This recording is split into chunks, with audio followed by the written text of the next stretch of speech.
Comenzamos Andalucía Capital con la economía de las empresas de Andalucía esta semana, con el saludo al comienzo del programa Alberto Rodríguez Fraile, con nosotros en Sevilla, habitualmente en Madrid, como presidente del grupo AIG, una de las principales firmas independientes de banca privada de España y que ha reforzado recientemente su presencia en Andalucía en sus oficinas de Sevilla, desde donde realiza todos los servicios para el resto de la región. Bienvenido, Alberto, muy buenas tardes. Buenas tardes, Diego.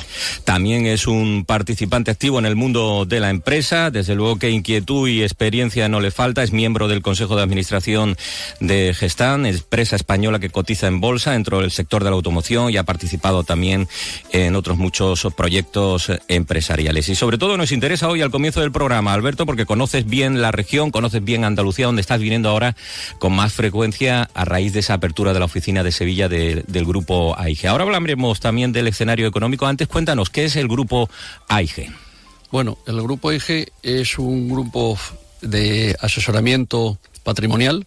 Me gusta decir eso más que estrictamente banca privada, porque no solo gestionamos clientes en el ámbito de la compra de bonos, acciones, depósitos, etcétera, sino que intentamos acercarnos a ellos con un enfoque mucho más amplio. La idea es, de alguna forma, ser como el family office de esos clientes. Es como un multifamily office con licencia de banca, por así decirlo, más que directamente un banco tradicional. Uh-huh.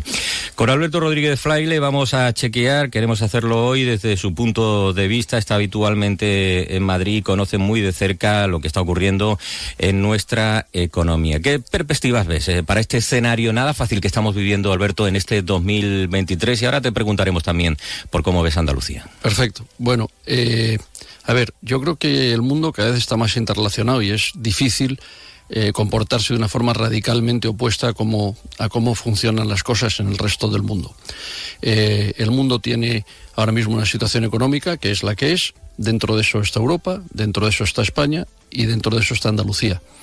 No obstante, yo creo que una de las tendencias que hay ahora en el mundo muy famosas, que es la parte de ESG, pues creo que Andalucía tiene una situación privilegiada, porque hay muchos empresarios, y que al final son los creadores de prosperidad, que estarían encantados de establecerse en Andalucía, y lo estamos viviendo, y también con frecuencia los empresarios alemanes, suecos, de otras nacionalidades europeas, que están preguntando hoy en día, con el teletrabajo, con las facilidades de vuelos, la posibilidad de establecerse en otros sitios. Y Andalucía es sin duda uno de los puertos de destino por los que preguntan. De alguna forma, como en Estados Unidos sería California.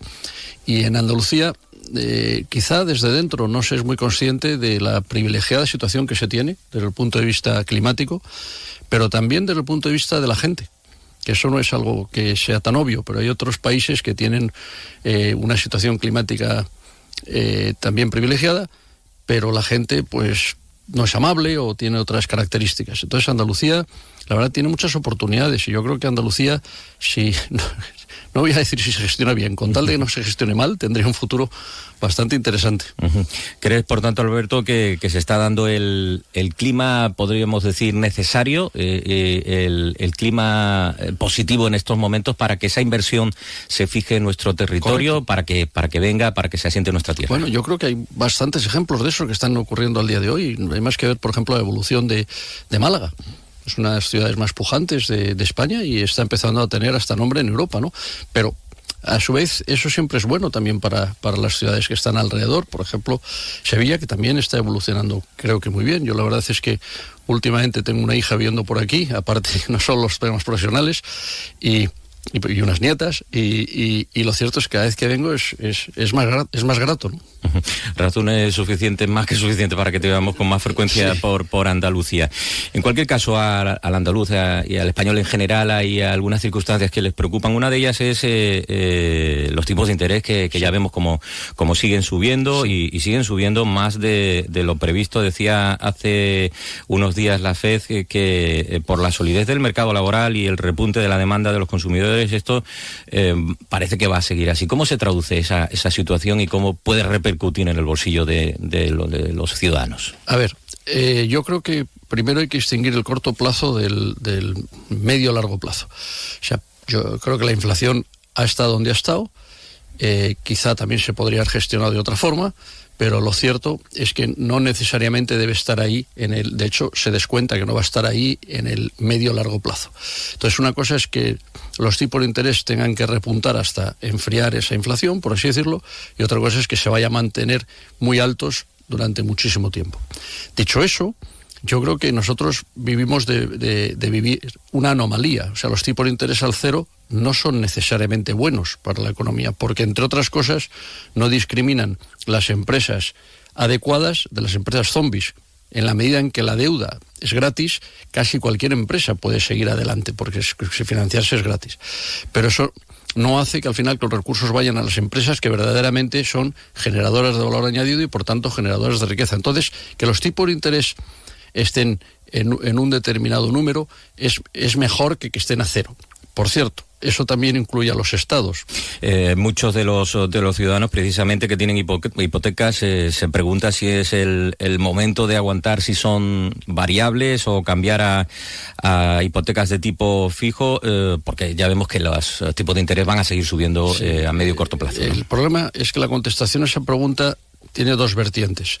La primera es meramente que es más probable que los tipos de interés sigan subiendo a esta velocidad mucho más tiempo y por tanto pensemos en decir que es que nos vamos a encontrar con tipo de interés al 7, al 8. Yo creo que eso es poco probable, ¿vale?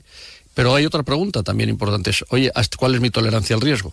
Porque quien no tenga tolerancia al riesgo, pues no tiene más remedio que cubrirse, ¿vale? Entonces el problema es que eso hay que contestar de las dos formas, ¿verdad? Uh-huh. Son tiempos, Alberto Rodríguez Fraile, presidente del grupo AIGEO y con nosotros en Andalucía Capital, en Onda Cero Andalucía, decía que son tiempos de fuerte competencia, de transformación del sector financiero, sí, de digitalización. Ya nos adelantabas qué es el grupo AIG, pero en concreto, con ese reforzamiento que habéis hecho de vuestros servicios en Andalucía, con oficina en Sevilla, ¿qué ofrecéis desde Andalucía a quienes estén interesados en vuestros productos y servicios? Muy claro y muy breve. Intentamos ofrecer una nueva forma de hacer banca. Básicamente, nosotros no queremos que la gente venga a AIG y haga todo con AIG, sino lo que queremos es, en el triángulo de valor a los clientes, ofrecerle que pueda elegir el mejor custodio, y al decir mejor custodio ni siquiera es el mejor custodio de España, que hemos visto lamentablemente, porque tenemos clientes que han pasado con lo de Popular o lo Banco Madrid o lo que sea, el mejor custodio incluso a nivel europeo, si quieren. 2, tener una oferta de valor absolutamente abierta, o sea, no es la oferta de los productos del banco, ni siquiera los productos del banco más un contrato o una plataforma, sino todos los que sean legalmente y regulatoriamente compatibles con el cliente, y luego intentamos poner delante del cliente un banquero verdaderamente bueno y verdaderamente senior, porque hoy en día también un poquito el problema que está habiendo con la banca privada es que hay mucha gente con todo el derecho a ser jóvenes pero sin mucha experiencia, que además les cambian cada 2 años y los clientes están un poquito huérfanos de consejo de verdad. Y cualquier persona que tiene unos ciertos ahorros sabe que no le gusta cambiar su asesor fiscal todos los años, como no le gusta cambiar su asesor patrimonial todos los años, si no es necesario. Porque ahí en ese servicio, imagino que es lo más importante, hay un concepto, una palabra que es clave, que es la confianza. La confianza que ofrece la entidad y la confianza que ofrece con el desarrollo de su actividad ese tipo de gestor o de banquero senior, como nos decía, ¿no? Sí, sin duda. Eso es clave, porque además no solo es la confianza, pero es la confianza, dos cosas, en su trayectoria, porque claro, un banquero senior ya lleva normalmente 25 años de trayectoria y por tanto es alguien que ha probado su honestidad, pero sobre todo su conocimiento, es decir, tiene experiencia, puede orientar mejor, etcétera, etcétera. ¿Y cómo es el inversor andaluz por su experiencia, por lo que ha ido conociendo estos años y ahora con esta estructura comercial en Andalucía, ya que han apostado por esta tierra? ¿Cómo lo va viendo en lo que confía en su entidad? La verdad es que yo aunque trabajo en Madrid, soy de otra comunidad, porque soy de Cantabria, y la verdad es que no veo tanta diferencia. Los emprendedores en general de un sitio o de otro, con las características, con los acentos, si quieres, que nos diferencian un poquito, pero en el fondo es gente inconformista que ha intentado mejorar las cosas, que muchas veces ha ha trabajado los fines de semana, ha hipotecado su casa, ha tenido que convencer a su mujer de asumir una serie de riesgos, ha normalmente rodeado de socios o ha creado empleo y tienen en el fondo las mismas experiencias y, como siempre, cada persona es un mundo, ¿verdad? Pero en el fondo hay unos patrones comunes a unos y otros que no son tan distintos. Lo que quieren normalmente, una vez que han llegado a determinado punto, es empezar a diversificar su riesgo, empezar a preparar, porque normalmente la gente llega a tener unos ahorros cuando tiene una cierta edad, entonces ya empieza a pensar en las siguientes generaciones. Es decir, lo lógico, ¿no? En eso es de alguna forma es un poquito común. Quizás hay sitios donde o geografías donde ves que han tenido más experiencias. Por ejemplo, pues en Madrid hay muchísimas bancas privadas haciendo en Santander, por ejemplo, donde vengo, hay muy poquitas, ¿no? Pero entonces han tenido quizá un poquito menos de experiencias y tienen menos en cuanto a identificar unas bancas de otras, etcétera. Pero en general lo que son las necesidades fundamentales son bastante comunes. Oímos hablar con frecuencia, Alberto, de lo que se ofrece de este tipo de banca, como es el grupo AIG, alternativas a la inversión tradicional. ¿Cómo explicamos eso a nuestros oyentes y sobre todo a todos aquellos que quieran invertir? Bueno, es relativamente sencillo. Es decir, normalmente las bancas privadas han sido un apéndice de los bancos que se conocen como bancos al por mayor o bancos retail. Entonces, normalmente lo que ofrecían eran pues fondos de acciones o de bonos, pero realmente hay mucha gente que está interesada en invertir, por ejemplo, en startups, que serían los famosos venture capitals, o hay gente que está interesada en invertir en empresas que no cotizan, que serían los llamados private equity, o hay gente que está interesada en invertir en inmuebles, que serían, por ejemplo, SOCIMIs. Entonces, realmente, a un cliente o a un family office, a un grupo, normalmente le interesa que le hablen de más cosas. Y por eso nosotros ofrecemos con naturalidad lo mismo que nos gustaría que nos ofrecieran como clientes. O sea, de fondo es que, insisto, es que nuestro grupo lo que lo montaron fueron una serie de familias, por así decirlo, para poder no tener que precisamente que invertir en lo que nos dijeran los bancos tradicionales, sino poder tener otro tipo de inversiones, entre comillas, que fueran distintas del típico fondo de renta fija y fondo de renta variable, que no es que no deban ocupar un lugar en las carteras de los clientes, es que deben ocupar un lugar y no todo. El grupo AIG de banca privada, como decimos, se ha establecido en Andalucía, en concreto en un sitio además emblemático como es la Torre Sevilla, que es la referencia empresarial ahora mismo en el caso de la capital hispalense, la cuarta planta, y desde ahí, ¿con qué retos para Andalucía ya por último, Alberto? Bueno, nosotros no somos una entidad con vocación de chinchetas, es decir, tenemos que poner una chincheta.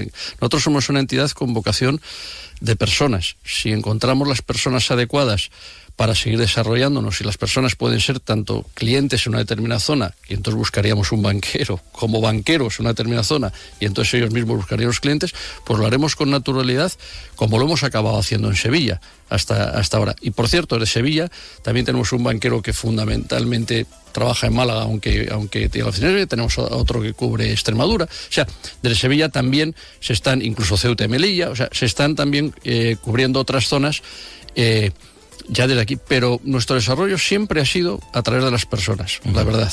Pues seguro que les es útil a los oyentes de Onda Cero Andalucía y de este programa que nos escuchan en las 8 provincias de nuestra región. Alberto Rodríguez Fraile, presidente del grupo AIG, economista, con quien hoy hemos chequeado la situación de la economía y conocido más a fondo lo que es el grupo AIG. Muchas gracias y muy buenas tardes. Pues muchas gracias, un abrazo. En Onda Cero, Andalucía Capital.